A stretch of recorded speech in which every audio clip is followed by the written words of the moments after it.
Here's the top 10 rating decks for Mastodon Season 41. Can you believe it's only been 41 days since Mastodon was released? It's crazy. The fall-off has been unbelievable. So this is the meta breakdown for the ranked gaming. So in the leaderboard of Mastodon, there is...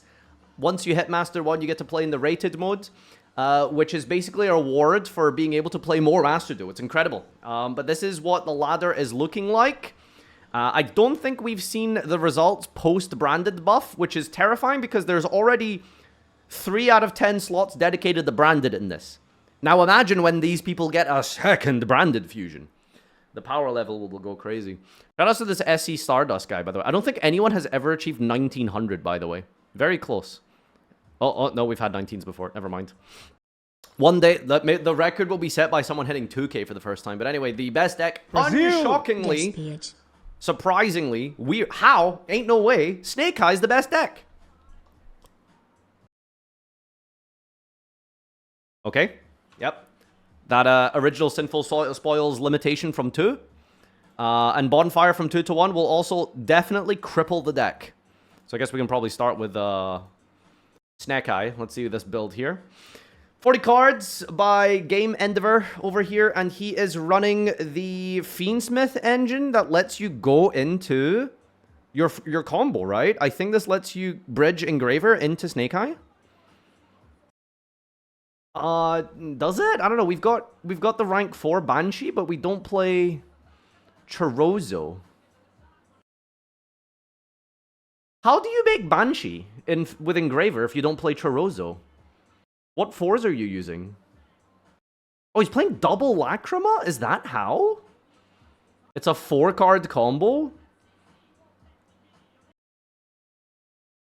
This seems a little janky.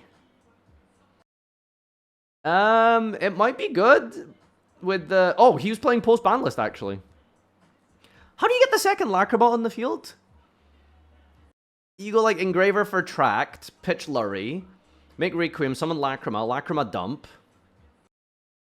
You need another extender? Like, huh? Just mill a forward zombie vampire? You make Banshee with 2 Lacrima, or if you mill a Mulcharmy with zombie vampire. Oh, yeah, Charmies are level 4s. Okay, so it's definitely not a 1-card combo. Is this good? This seems a bit ass. I mean, who am I to criticize? Bro got top 10 in the fucking planet with this deck, so clearly he's onto something. It just seems a bit weird. I don't know. But everything else is pretty standard. I guess the other neat... discussing Snake Eye theory be like, oh my god, guys, look how cool this is. He's playing 1 oak instead of 2. Crazy deck. The hand traps of choice is Droll. Which is, I suppose, an interesting one. Droll doesn't feel that good against Snake Eye, I'm not gonna lie. If they open, like, Bonfire specifically, or Engraver, then maybe it's, like, decent, but there's a lot of ways to play through Droll. So yeah, I don't know. Droll's just another Maxia. Oh, okay. I guess you can Droll yourself now. That makes sense.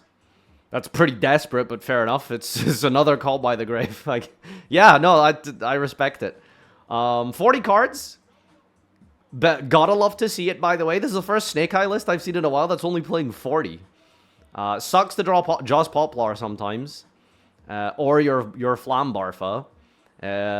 But there's enough gas in here to warrant that consistency because of the drops of Sinful Spells and Bonfire, so keeping it at 40 is nice. You want to see those Millenniums, you want to see Diabell, you want to see Ash Bonfire. Snake Eye can be kind of bricky occasionally, but there's so many different ways to just get to Snake Eye that it's still consistent enough. Alright, I like this. We're also playing, I guess the other neat thing is the Dramatic Chase in the Silvera, or is it Resilia? I think it's called Silvera. For the Maxi. So if your opponent ends up, I don't know, draw phase maxing you or something, or, you know, at any point you can just go Diabell, set the trap card, and pass and hope that your hand traps get you to turn 3. So that's fairly cool. Blue Eyes! Bat chest, bat chest, bat chest. What are we doing with Blue Eyes? Rank 4, baby. Alright, what have we got? The 4th best Blue Eyes player in the world is running It's crazy. Every time I see Bingo Machine, dude, I can't even remember what does that do. What is it? I think it reveals 3 Blue Eyes spells and traps, and you just add one? What the fuck? So we're playing Bingo Machine now because it replaces the 3rd Sage and Maiden. So you need a little bit more consistency there because Blue Eyes, even pre-banless, could be a little bit stinky occasionally.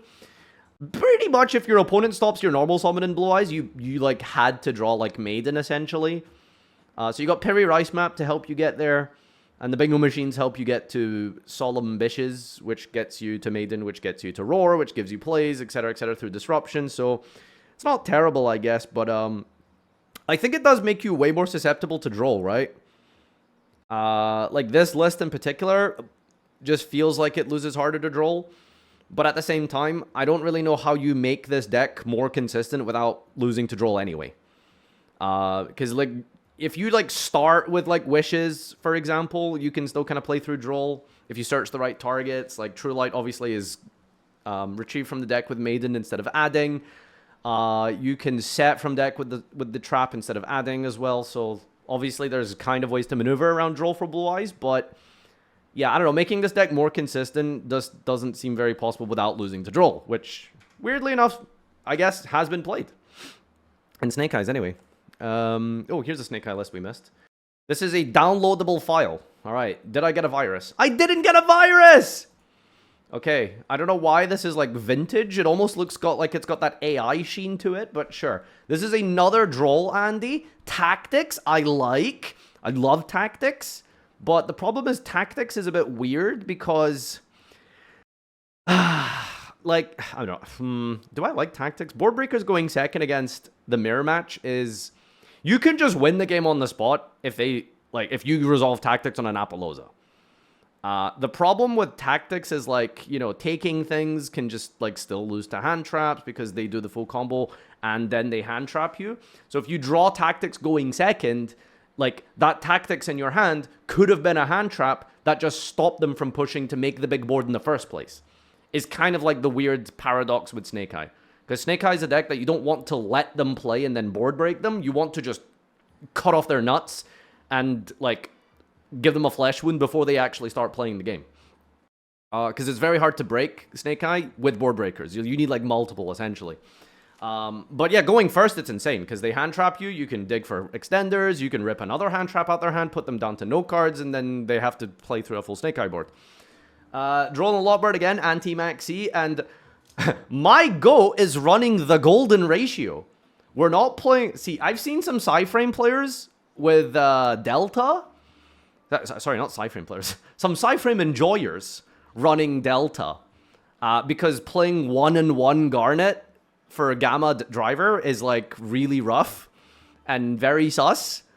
But in order to give yourself like a little bit more... What's the word? I guess just so it doesn't feel as awful to know that you're going to draw driver instead of Gamma like 50% of the time. You know, it's still a way to give you some value in that regard. And yeah, you obviously you have discards. You can scale driver, which is relevant for Wedju, because you want to have like heavy monster hands when you have Millennium and Snake Eye, so that you actually have something to scale. Which is why you'll see probably a lot of Snake Eye players are not playing a lot of Imperms, actually. This guy is not running any Imperms whatsoever. I guess, like, partially as well, just having a hand trap that, you know, that can be scaled is kind of relevant. Plus, Imperm, I think, is honestly one of the better hand traps against Snake Eye. Because you don't want to just, like, Ash Snake Eye Ash, right? Because that's terrible, because they can still use the second effect if they place anything face up. So you essentially have to trade 2 hand traps for 1 into an Ash or an Oak. But if you get just Imperm, it turns off both effects. So, yeah. I like it. Anything neat in the extra deck? Everything looks fairly standard. I guess we're not playing the Banshee. A third Snake Eye list has hit the... something, Mr. President. Was this the one we watched? Yeah, this was the other one. Branded...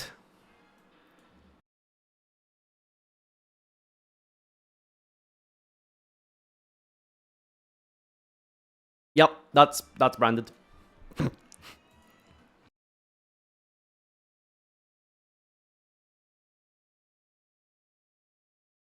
Yeah, no, that's branded. Sorry, I don't know anything about that deck. I have no even remote concept of an understanding of what is a good and bad branded list, or etc, etc. All right. Here's a Blue Eyes list that was played into top 10. Okay, this is pre-ban list, so I guess it isn't as relevant. And here's a deck which could be the best deck for the WCQ. Bestials, Brazil. Not a problem. Sad no YouTube. Droll and Lockbird, all good, baby. Resolve Mulan Glacia and special summon Sealasanth. Soul Charge for 4. We're on 3 Pike, my absolute goat. Yeah, no, this is kind of almost exactly what I'm playing. Except the only difference is I think I'm playing Impulse over Nibiru. Yeah, and I guess I'm playing the Barrier Statue because I don't know how to play the deck properly, and it's a nice little crutch. Nothing wrong with that, by the way. It's okay. If you think there's a build that you can play in a deck that helps you play a little bit better because it's meaningful to your skill level, completely fine. That's okay to do that. I don't know the niche interactions of every single Mermail line, so it's okay to just sit on a Barrier Statue. This deck does not look great going second, though, provided that your opponent, you know, is playing Snake Eye, right? Like, how do you break a Snake Eye board with this deck? I just don't see it. Like, you're not gonna beat, like, one Nibiru, it will not beat Snake Eye. Like, Called By for Princess, Poseidon at 3 is good. Like, what do you have for going second? Like, you just have gas. That's it. That's all you can do with this deck is just vale up de la gasolina. Yeah. Kraken! Release the Kraken. I'm gonna yoink this deck list. I need to learn some lines with this list because I don't know how to play this deck with without the Bella Madonna. Sorry, not the Bella Madonna, the Barrier Statue. So what do you summon with Bella Madonna? Do you just summon a tuner out your deck? What are the Sealasanth targets? It's just Pike? We're not playing a tuner? Are we just making Kraken with Sealasanth? Yo, Kraken is low-key kind of insane, right? Because it turns off a lot of random shit. Right? Like, they can't make, like, you can't just make 2 monsters into Fiendsmith, right? Because of Kraken, because it makes it a water. Me when my Closed Moon is a water. So that's actually very relevant. It's a pretty strong endboard piece. It's basically a Barrier Statue if you squint hard enough. This is basically my list if you want coaching. Oh, Mermail coaching. Ooh. Judeo, can you message me? I DM'd you on Discord. Sorry, Twitter. I need your Discord because we're going to do the podcast with you, Smile. Anyway, yeah. Mermail is a very cool, fun deck, which 50% of the players that you duel against, if you just win the coin flip and go first and normal summon Neptibus, there's like a very high chance those people just leave. So that is like a pretty relevant way to get through the WCQ. All right, anyway, that is a little bit of my rudimentary, basic dad gamer analysis of the upcoming WCQ. Inshallah, we will be all qualified to Worlds together, and good luck. Yeah. Mermail from 20k to 0 experience for the quick WCQ. Yeah, that's the run, baby. That's the run.